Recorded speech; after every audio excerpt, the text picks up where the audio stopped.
రాజ్యం ఇదేమి రాజ్యం దొంగల రాజ్యం దోపిడి రాజ్యం వలి జులం నశించాలి వలి జులం నశించాలి వలి జులం నశించాలి CI down down CI down down CI గాని వెంటనే సస్పెండ్ చేయాలి సిఐ గాని వెంటనే సస్పెండ్ చేయాలి జై జవాన్ జై కిసాన్ జై జవాన్ జై కిసాన్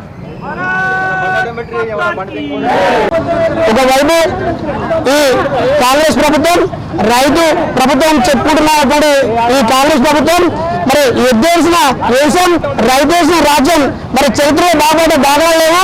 మరి గత ప్రభుత్వం కల్వకుంట్ల చంద్రశేఖరరావు బీఆర్ఎస్ పార్టీ అప్పుడు రైతులకు వరేస్తే ఊరని అప్పుడు వాళ్ళు చెప్పడం జరిగింది. మరి ఇప్పుడు ఈ కాంగ్రెస్ ప్రభుత్వం మరి ఇప్పటికి కూడా వేసవిలో కోసపడి వరి ధాన్యాన్ని వడ్లు మిల్లుకు తీసుకువెళ్ళి గడిచి 6 నెలల సమయం దాటి వెళ్ళా కూడా 68 మందికి 3 గ్రామాల రైతులకు ఇప్పటికీ వాళ్ళు డబ్బులు చెల్లించలేదు.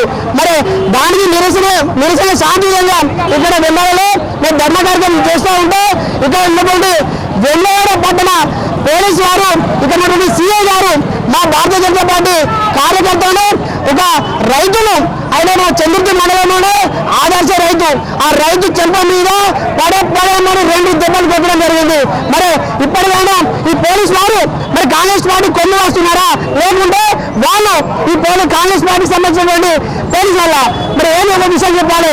ఇప్పటికైనా రాష్ట్ర ప్రభుత్వం కళ్ళు తెరిచి రైతుల్ని ఆదుకోకుండా ఇంతకన్నా పెద్ద ఉద్యమాలు జరుగుతాయి బిడ్డ. ఖబర్దార్ రేవంత్ రెడ్డి స్థానిక ఎమ్మెల్యే గారు కూడా ఇక్కడ జరుగుతున్నటువంటి ఈ సీఐ గారిని మా భారతీయ జనతా పార్టీ కార్యకర్తల పైగా ఇసుకలకు ఇలా దెబ్బలు కొట్టడం జరిగింది.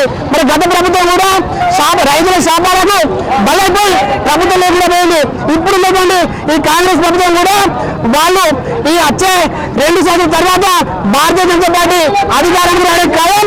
దాని తర్వాత రామరాజ్యాన్ని ఏర్పాటు చేసి ఒక సుస్థిరమైన ప్రజా ఆదరణ పార్టీగా మేము ఇక్కడ స్థిరపడి రైతులకు అన్ని వర్గాల వారికి మేము ప్లాన్ చేస్తామని కోరుతున్నాం.